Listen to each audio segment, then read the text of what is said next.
I'm Rebecca Fryer with Kingstonist News. Here's what's making headlines today, December 5th, 2022. Kingston Health Sciences Centre is pleading for the public's patience as they continue to battle a surge of local patients' respiratory illnesses and are now accepting overflow patient transfers of some of the sickest children in the province. Since December 1st, KHSC says Kingston General Hospital and Hotel Dieu Hospital have accepted 25 pediatric patient transfers and that they're finally seeing less cases of RSV, but now more patients presenting with influenza and flu-like illnesses, according to officials. KHSC says that due to the high number of children experiencing illness at this time, both KGH and Hotel Dieu have expanded their pediatric units into neighboring offices at the hospital sites to ensure more patients can be seen per day. Speaking of our hospitals, Providence Care is making changes to their COVID-19 practices.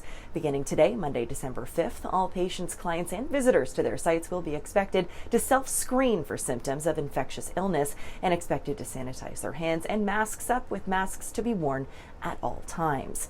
So this means if you have a fever, cough, chills, sore throat, etc., you need to stay home and do not bring these germs, COVID or not, with you into their healthcare settings. Active screening will be discontinued at most sites except for Providence Manor as per a Ministry of Long-Term Care directive. Currently, there are 2 outbreaks at Providence Care sites, both at Providence Manor. Montreal 5 is in outbreak status with 5 residents with cases of COVID-19 on the unit, and Montreal 3 has 25 resident cases and 1 staff case, according to their website. A 33-year-old Perth man has been arrested and charged with sexual assault, according to Lanark OPP. Police have released very few details in relation to the investigation, including where and when the sexual assault allegedly took place, nor any more details about the suspect other than his name. Police say Dylan Lowry has been charged with sexual assault and will have his day in court coming up in Perth on January 16, 2023. Almost 1 year to the day that they landed in Kingston, Pascan Aviation has announced that they are pausing service at the YGK Airport due to a lack of bookings.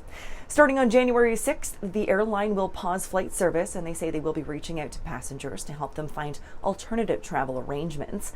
Pascan says that they do plan to use the shutdown time to finally come to an interline deal with Air Canada to improve their service offerings for residents of the Kingston region. Pascan announced that they would be taking over commuter service at the Kingston Airport after Air Canada pulled out in 2021 and got government funding to ensure a successful handover of air services in the Kingston area. Now, speaking of travel, the Lower Brewers Swing Bridge will remain closed to vehicular traffic for most of next year, as Parks Canada says supply chain issues are to blame. Fall of 2023 is the new reopening time frame, according to the government agency, who says that they're waiting on large timber delivery that's taking a lot longer than expected.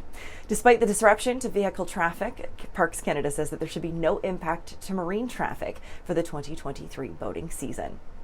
And lastly, calling all cold water swimmers, the Kingston Wim Hof Society is holding a December cold water challenge this week at Portsmouth Olympic Harbour. The challenge is scheduled for 12 noon on December 11th and asks participants if they can withstand 5 minutes in the frigid winter waters of Lake Ontario. The Wim Hof method is a technique created by a man of the same name that focuses on using breathing techniques and cold water immersion in an effort to master your mind and body. To read more about this free event and some of the risks that are involved, check out the full article right now at Kingstonist.com. For more on these stories and other headlines, or to submit your own news, visit Kingstonist.com and become a subscriber today. I'm Rebecca Fryer. Have a great one, Kingston.